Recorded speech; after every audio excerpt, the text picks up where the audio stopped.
प्रिया का विवाह हुआ। वो अपने पति और सास के साथ अपने ससुराल में रहने लगी। कुछ ही दिनों बाद प्रिया को आभास होने लगा कि उसकी सास के साथ उसकी पटरी नहीं बैठ रही है। सास पुराने ख्यालों की थी और बहू नए विचारों वाली। प्रिया और उसकी सास का आए दिन झगड़ा होने लगा। दिन बीते, महीने बीते, साल भी बीत गया। ना तो सास टीके टिप्पणी करना छोड़ती और ना प्रिया जवाब देना। हालात बद से बदतर होने लगे। प्रिया को अब अपनी सास से पूरी तरह से नफरत हो चुकी थी। प्रिया के लिए उस समय स्थिति और बुरी होती जाती जब उसे भारतीय परंपराओं के अनुसार दूसरों के सामने अपनी सास को सम्मान देना पड़ता। अब वो किसी भी तरह से सास से छुटकारा पाने की सोचने लगी। एक दिन जब प्रिया का अपनी सास से झगड़ा हुआ और पति भी अपनी मां का पक्ष लेने लगा, तो वो नाराज होकर मायके चली गई। प्रिया के पिता आयुर्वेद के डॉक्टर थे। उसने रो रो कर अपनी व्यथा पिता को सुनाई और बोली, आप मुझे कोई जहरीली दवा दे दीजिए जो मैं जाकर उस बुढ़िया को पिला दूं, नहीं तो मैं अब ससुराल नहीं जाऊंगी। बेटी का दुख समझते हुए पिता ने प्रिया के सिर पर प्यार से हाथ फेरते हुए कहा, बेटी, अगर तुम अपनी सास को जहर खिलाकर मार दोगी तो तुम्हें पुलिस पकड़कर ले जाएगी और साथ ही मुझे भी, क्योंकि वो जहर मैं तुम्हें दूंगा, इसलिए ऐसा करना ठीक नहीं होगा। लेकिन प्रिया जिद पर अड़ गई। आपको मुझे जहर देना ही होगा। अब मैं किसी भी कीमत पर उसका मुंह देखना नहीं चाहती।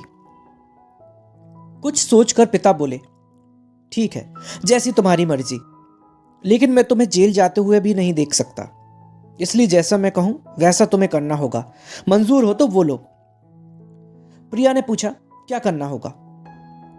पिता ने एक पुड़िया में जहर का पाउडर बांधकर प्रिया के हाथ में देते हुए कहा, तुम्हें इस पुड़िया में से एक चुटकी जहर रोज अपनी सास के भोजन में मिलाना है। कम मात्रा होने से वो एकदम से नहीं मरेगी, बल्कि धीरे धीरे आंतरिक रूप से कमजोर होकर 5 से 6 महीनों में मर जाएगी।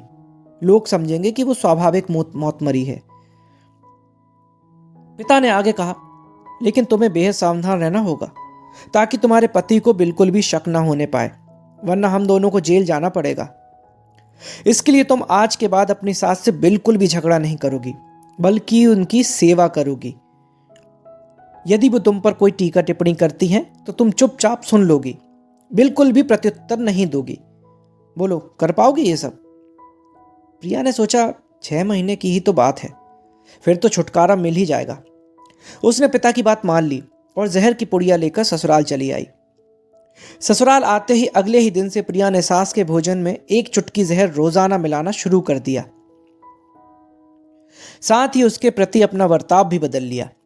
अब वो सास के किसी भी ताने का जवाब नहीं देती, बल्कि क्रोध को पीकर मुस्कुराते हुए सुन लेती।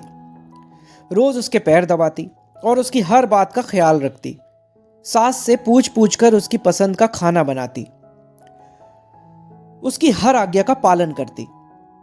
कुछ हफ्ते बीतते बीतते सास के स्वभाव में भी परिवर्तन आना शुरू हो गया। बहू की ओर से अपने तानों का प्रत्युत्तर ना पाकर उसके ताने अब कम हो चले थे, बल्कि वो कभी कभी बहू से सेवा के बदले आशीष भी देने लगी थी। धीरे धीरे 4 महीने बीत गए। प्रिया नियमित रूप से सास को रोज एक चुटकी जहर देती आ रही थी, किंतु उस घर का माहौल अब एकदम से बदल चुका था। सास बहू का झगड़ा पुरानी बात हो चुकी थी। पहले जो सास प्रिया को गालियां देती नहीं थकती थी, अब वही सास आस पड़ोस वालों के आगे प्रिया की तारीफों के पुल बांधने लगी थी। प्रिया को साथ बिठाकर खाना खिलाती और सोने से पहले जब तक प्रिया से 4 प्यार भरी बातें ना कर ले, उसे नींद नहीं आती थी। 6ठा महीना आते आते प्रिया को लगने लगा कि उसकी सास उसे बिल्कुल अपनी बेटी की तरह मानने लगी है। उसे भी अपनी सास में मां की छवि नजर आने लगी थी। जब वो सोचती कि उसके दिए जहर से उसकी सास कुछ ही दिनों में मर जाएगी, तो वो परेशान हो जाती थी। इसी ऊहापोह में एक दिन वो अपने पिता के घर दोबारा जा पहुंची और बोली, पिताजी, मुझे उस जहर के असर को खत्म करने की दवा दीजिए, क्योंकि अब मैं अपनी सास को मानना नहीं चाहती। वो बहुत अच्छी है और अब मैं उन्हें अपनी मां की तरह चाहने लगी हूं। ये सुनकर पिता ठहाका लगाकर हंस पड़े और बोले, जहर? कैसा जहर? मैंने तो तुम्हें जहर के नाम पर हाजमे का चूर्ण दिया था। बेटी को सही रास्ता दिखाएं, माँ बाप का पूर्ण फर्ज अदा करें। तो दोस्तों, अगर आपको ये कहानी अच्छी लगी हो तो इसे एक लाइक ज़रूर करें।